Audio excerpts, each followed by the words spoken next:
In this video, I'm going to show you how you can track single-page applications with the help of Google Tag Manager's History Change Listener. All and more coming up.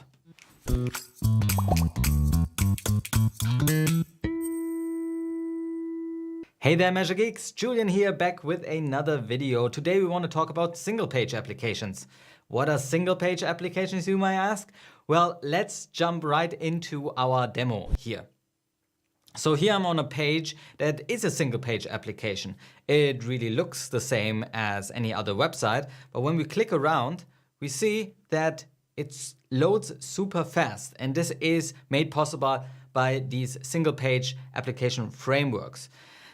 You might have technology running on such websites such as AngularJS, React.js, or Vue.js, and the premise is really always the same. There is no real page reload every time you go to the next page. Although we see the URL change up here, it seems to be super responsive, and that's because we are not sending actual data, we are sending data to the server, but it doesn't make a complete round trip of the HTML and downloads new HTML. The page doesn't have to be completely re-rendered. That is also something we can see in the view page source here, that the HTML is very, very small. It's actually getting replaced with a virtual DOM in the background, and this is made possible by these technologies. Now, our tracking is a bit more complicated here. Why? Because the page doesn't really reload, and Google Tag Manager is built on this page reload. So I have a Google Tag Manager account installed here with a normal page view tag with our all pages trigger. So far, so good. But when we go onto the page right here and reload it, and our page reloads just like normal, we have our page view here. But if I go to the next page and the next page, you see that the Google Tag Manager code doesn't really reload, or the preview and debug mode doesn't really reload. Now you might be thinking, oh, okay, but it fired our tag, right? Yeah, it did, but only one time. You can see that also here in our Google Tag Assistant. We have only one page view tag that fired our Google Analytics code. And in Google Analytics itself, we only have one code after the reload that actually fired. So we are not tracking all the page views on the page when the user goes from one page to the next. And that is a problem for Google Analytics, because we would only have one page view that is tracked throughout the session of the user. This is the complete problem of single page applications already in a nutshell. There is no page reload, and therefore our Google Analytics code doesn't get redeployed by Google Tag Manager. Although the URL changes up here, we don't have a new page reload, and Google Tag Manager and Google Analytics, for that matter, doesn't track any data just once the user comes to the page. So how can we circumvent this problem? Well, there is something called the History API, and this is a browser feature that lets us make use of these back and forth buttons up here. If I go back on these buttons, we see that the page reloads like normally, but it actually is something that has been used by the developer to push new information in every time we change the page here. And if we want to go back, we can go back because it's actually saved in this History API of the browser. Now, Google Tag Manager has a special trigger for this, where we can read that information that gets sent to this History API. So how can we make use of it?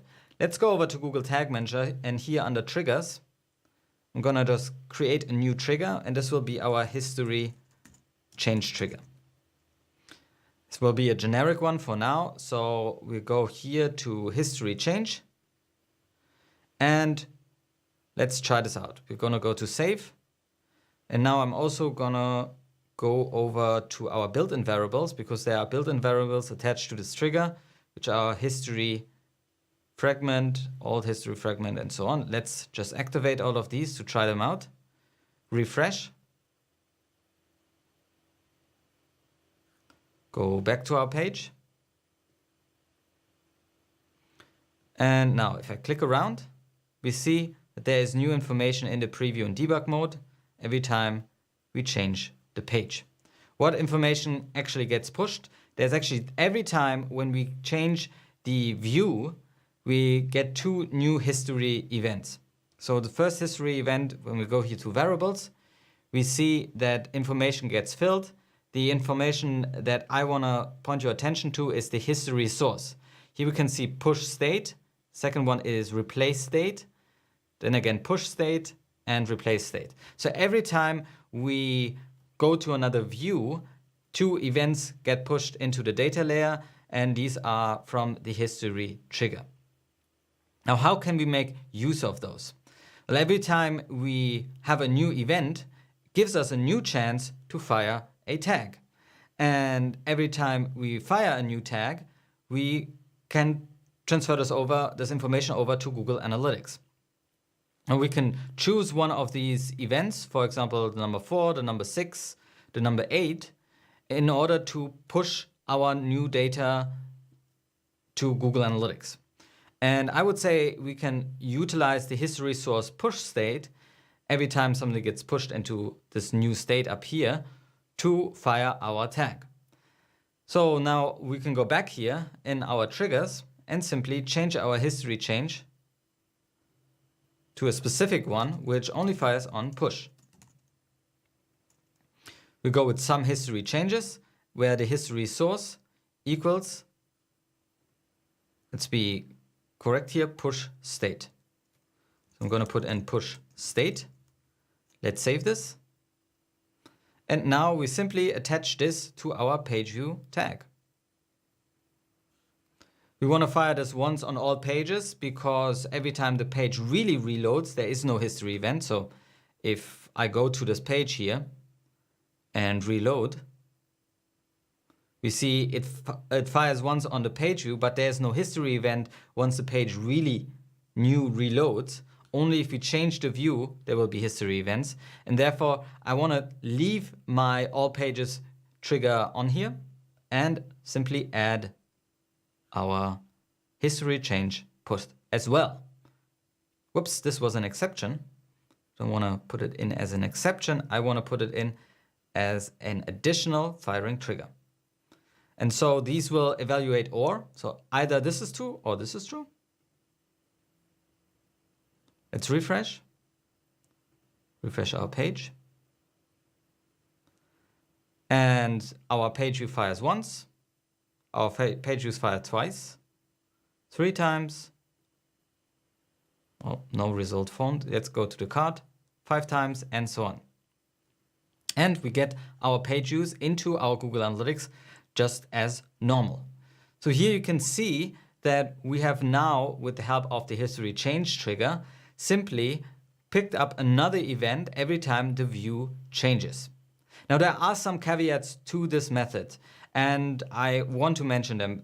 First of all, if your developer who built your platform doesn't make use of the history change API and doesn't push new states into this feature of the browser, then obviously our trigger won't be able to pick up any history events, and therefore you will not be able to utilize this method. You would need to utilize custom data layer pushes, which is a bit more complicated to set up. I will skip this for here. There can also be more problems that arise with single page applications, because not all single page applications have a clear URL change up here.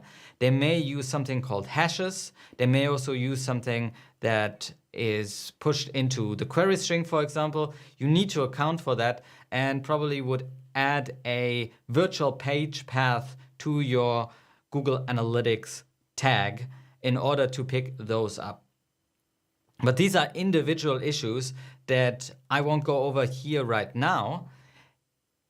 If you come up with such issues, then definitely leave me a comment down below and maybe I'll do another video on that. But this is really it. We already have now installed the page view tracking, the normal page view tracking on a single page application with the history change listener. Don't forget, if you want to take this live on your website, simply submit this as a version.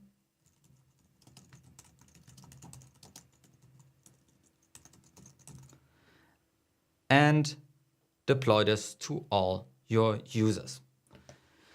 So there you have it already. This is how you can track a single page application with the history change trigger within Google Tag Manager. I hope you find this video useful. If you have more questions, always leave me the comments down below. And if you want to check out our other stuff, we have a pretty good video linked up right here. And if you haven't yet, consider subscribing to our channel right here, because we bring you new videos just like this one every week. Now, my name is Julian. Till next time.